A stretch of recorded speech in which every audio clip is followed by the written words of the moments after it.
What's the analogy between the penny stock pump and dumpers and live abroad pump and dumpers?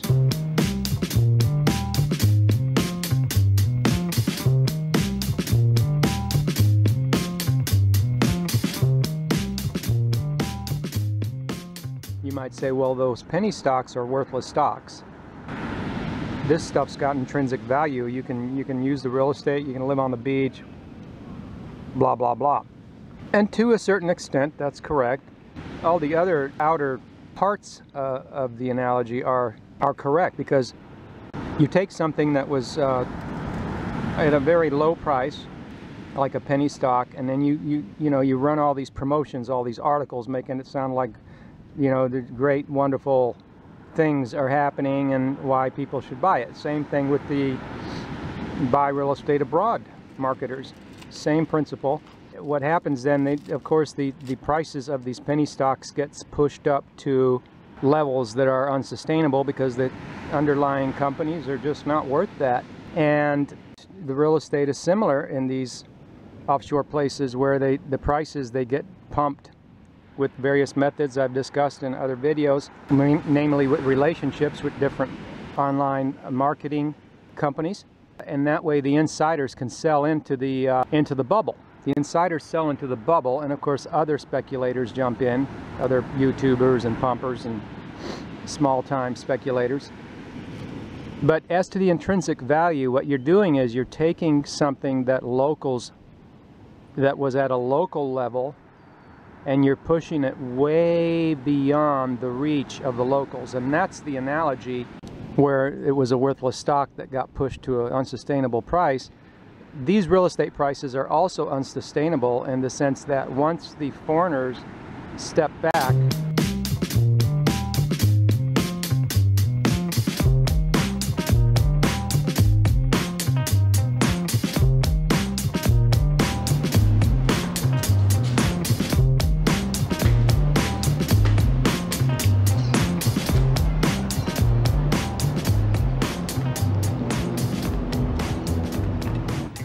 the locals have never really participated in a big way. There's always some locals participating. You can't say the locals don't participate. There's always some locals, you know, people for one reason or another. Maybe they're business owners, maybe they've been in the States a long time and they've got property that they've sold or whatever.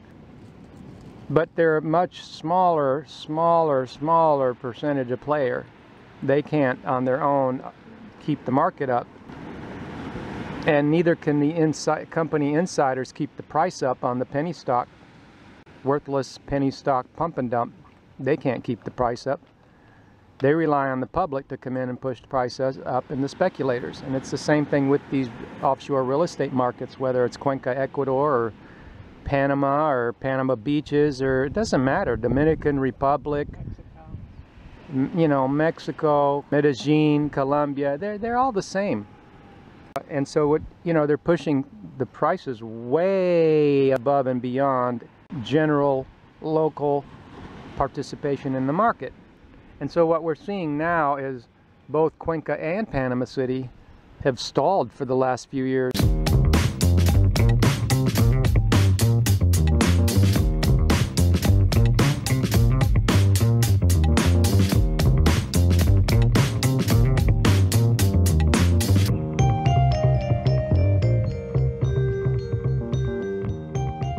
You're not going to see any headlines talking about crashes, but basically you can't sell your real estate, and you see it if you've got an eye for this kind of stuff. If you've got your boots on the ground like we do, where we come to these places and we're not just laying on the beach all day where you don't see it, but in the background we're just pounding the pavement.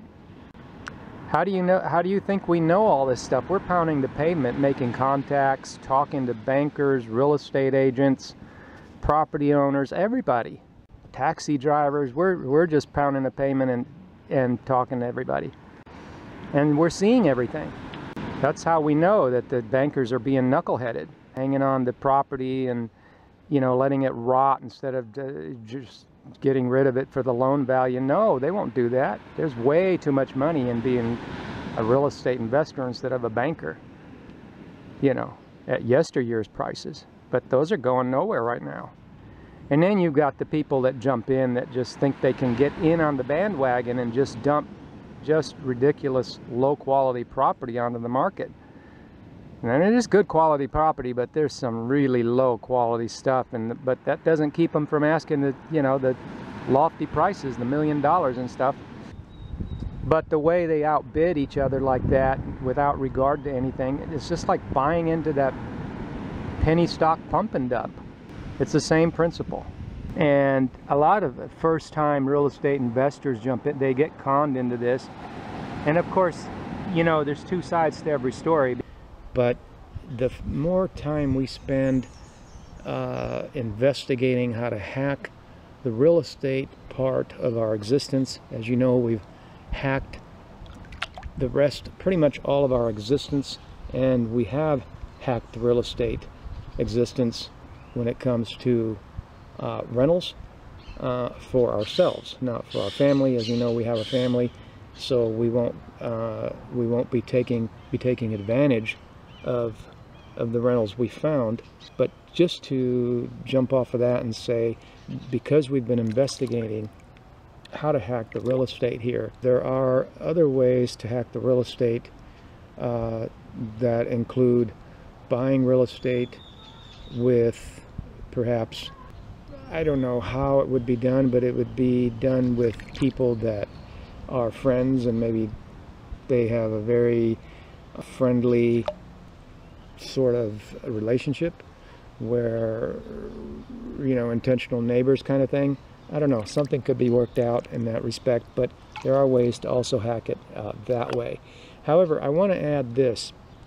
I see that Panama has some of the absolute worst real estate values I have ever seen anywhere.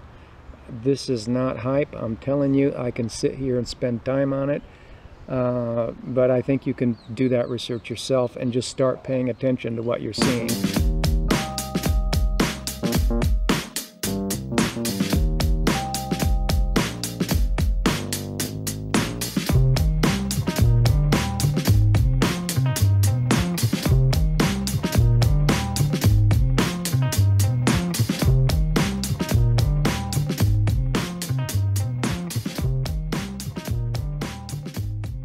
Seriously, I'm saying that I can go to Europe and I can go to a tax haven in Europe and get way better real estate for the money than Panama. Why, you know, why is that? I mean, I'm talking quality real estate for the same amount of money that you do not see here. What is putting all this pressure on the real estate here?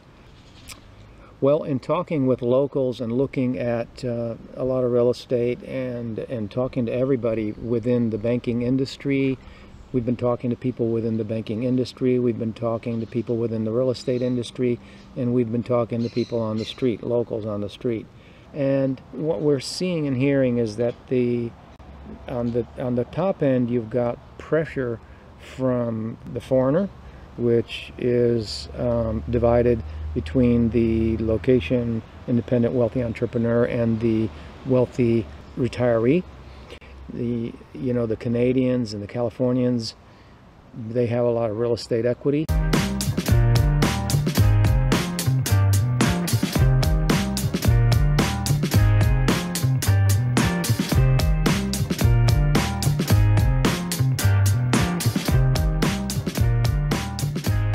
And then you have pressure on the lower end from the Venezuelans.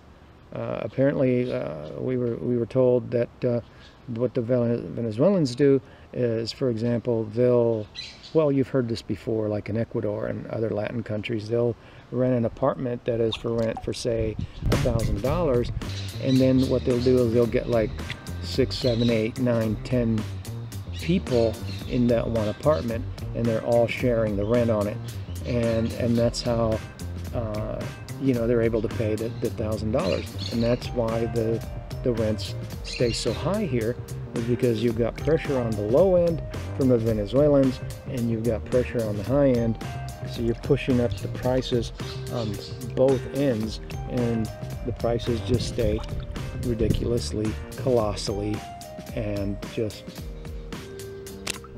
pathetically high.